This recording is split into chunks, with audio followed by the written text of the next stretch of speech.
ជំរាបសួស្តីបងប្អូនអរគ្នាមកទៀតហើយឥឡូវមើលតែក្បាលវីដេអូដឹងហើយបងប្អូនមើលសិនទៅដឹងថាថ្ងៃហ្នឹងទៅរកអីចាប់អីពីម្សិលមិញភ្លៀងនៅពេញខ្លាំងបងប្អូនហើយថ្ងៃហ្នឹងក៏សម្រេចចិត្តថាទៅចេញទៅក្រៅពីអ្នកគាត់ដើម្បីទៅចាប់ក្តាមបាទបងប្អូនបាទនេះជាក្បាលវីដេអូបងប្អូនមើលទៅមានក្តាមមានកែបអីចឹងណាបងប្អូននៅចិត្តពេញយើងនេះទេបងប្អូនទេទៅតែកន្លែងចិត្តនេះទេអត់បានទៅស្រុកស្រែចំការយើងទេនៅចិត្តនេះក៏មានក្តាមមានកែបអីដែរបាទនេះគាត់ធ្វើដំណើរមកហើយបងខ្ញុំកាន់ធុងមួយនៅហ្នឹងមានទឹកមិនជាច្រើនប្រហែលទេដោយសារកន្លែងហ្នឹងខ្ញុំបានទៅឃើញពីម្សិលមិញហើយដោយសារឃើញមានក្តាមហើយខ្យងច្រើនអញ្ចឹងណាបងប្អូនតែដោយសារពីម្សិលមិញហ្នឹងខ្ញុំកំពុងតែថតហ្នឹងក៏ភ្លៀងក៏វាមកណាហើយក៏អត់បាននៅចាប់ដែរ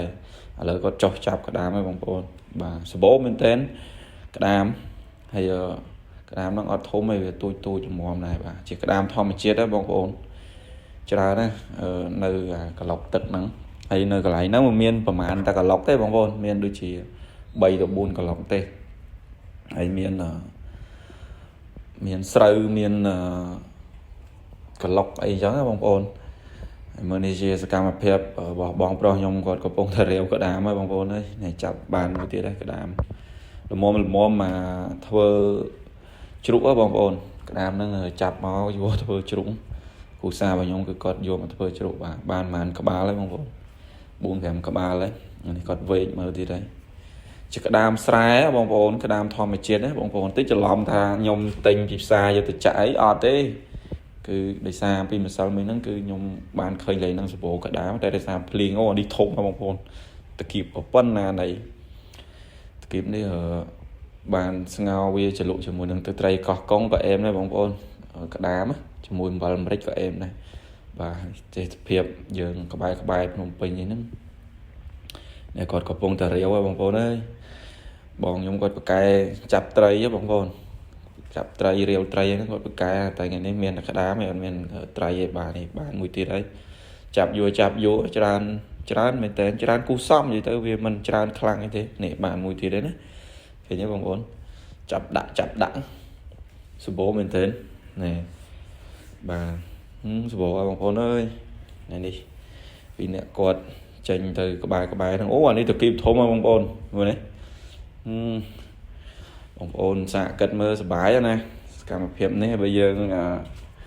គិតថាយើងនៅស្រុកស្រែចំការភ្លៀងចេះចុះចាប់ក្តាមចាប់ខ្យងសុបាយហ៎បងប្អូនតែដោយសារនេះភ្លៀងពីម្សិលមិញបងប្អូនហើយយើងមកចាប់ពីថ្ងៃត្រង់ហើយព្រោះដោយសារមេឃក្តៅអញ្ចឹងក្តាមវាឡើងមកខាងភ្លឺហើយនឹងវារកកន្លែងម្លប់អញ្ចឹងណាស្រួលចាប់ណានេះយើងឃើញទឹកមកក្លុកទៀតហើយវាមានម្លប់ព្រីងម្លប់សកាយអញ្ចឹងទៅហ្នឹងវាឡើងមកម្លប់ហ្នឹងអញ្ចឹងយើងស្រួលចាប់នេះបានមួយទៀតហើយបងប្អូនសបោមែនតើក្តាមនេះបានមួយទៀតហើយឃើញទេបងប្អូន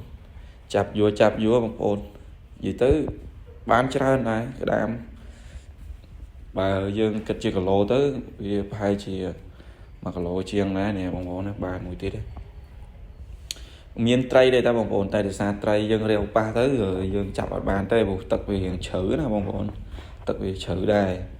បាទនេះជាសកម្មភាពខ្លះគាត់ចាប់នេះបាន1គីឡូហើយបងប្អូន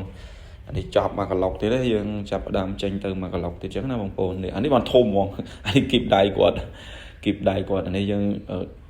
ដៃបន្លាយបងប្អូននេះបន្លាយធំអាមួយនេះតគីបធំជាងអាមុនទៀតបាទនេះអូអែមមែនតើបងប្អូនអើយនេះក៏លូកក្នុងរនហ្នឹងមានក្តាមមួយដែរបងប្អូនក្តាមហ្នឹងក៏ធំដែរបងប្អូនតគៀបក៏ធំនិយាយទៅក្តាមហ្នឹងធំក្តាមឈ្មោលទៀតតែជួយក៏លូកចេញមកបងប្អូនសប្បាយមែនតើពីអ្នកគាត់តែដោយសារខ្ញុំរវល់ថាថតខ្ញុំអត់បានជួយចាប់គាត់ណាបងប្អូននេះគាត់ចាប់បានណាបងប្អូនបានមួយទៀតនេះធំណាបងប្អូននេះធំហើយបើថាអាហ្នឹងឈ្មោលឃើញទេអូសបោបងប្អូនដាក់បានណា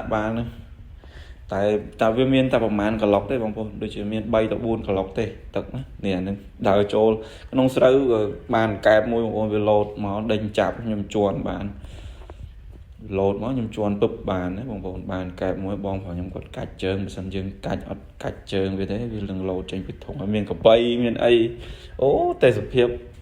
ស្អាតណាបងប្អូនចិត្តភ្នំពេញមែនតែទេសភាពមកអែមអានេះក៏គាត់ត្រឡប់មកកន្លែងមកលុបនឹងវិញដដែលព្រោះយើងក្តាមគាត់គេថាក្តាមនឹងតុនតែវាអត់តុនហើយវារឹងល្មមអាចយកបានណាបងប្អូនបាទឃើញនេះក្តាមពេលថ្ងៃក្តៅថ្ងៃត្រង់វាឡើងមករត់តែមកលុបឯងបងប្អូនវាក្តៅវារកកន្លែងត្រជាក់ដូចតែយើងដែរបងប្អូនបាទអានេះយើងចាប់បានប្រមាណដែរទេអានេះយើងបកក្រោយមកកន្លុកដដែលវិញហ្នឹងបងប្អូនអើយព្រោះយើងទៅមុខតិចក៏វាអត់មានកន្លុកទឹកសម្រាប់ចាប់ទៀតដែរអញ្ចឹងយើងនៅសល់តែប្រមាណកន្លុកហ្នឹងយើងបកមកវិញមកហើយយើងក៏ចាប់ហើយគាត់ហត់គាត់ដាក់ទឹក1លេប2លេបសិនបងប្អូនព្រោះនេះយើងអស់កន្លុកហើយយើងត្រូវចាប់ហើយបាទមានតែប៉ុណ្្នឹងបងប្អូនចាប់បានប៉ុណ្្នឹងវាមិនច្រើនបងប្អូនគូសំល្មមអាចទទួលយកបានសម្រាប់យើងយកមកជ្រុកឬក៏សម្លខូបងប្អូនហូក្តាមបានខូស្លឹកអំពិលបងប្អូនអែមមែនតើបាទឥឡូវគាត់ត្រឡប់ទៅវិញបងប្អូនខ្ញុំជាមួយនឹងបងរបស់ខ្ញុំគឺចាប់ហើយអញ្ចឹងត្រូវត្រឡប់ទៅវិញហ្នឹងមកត្រឡប់មកផ្ទះវិញណាបងប្អូនហ្នឹងហើយមេឃក៏វាចង់ភ្លៀងមកដែរហើយវីដេអូហ្នឹងមានតែប៉ុណ្្នឹងបងប្អូនបាទបងប្អូនចាំជួយ like ជួយ share វីដេអូនេះផងអរគុណ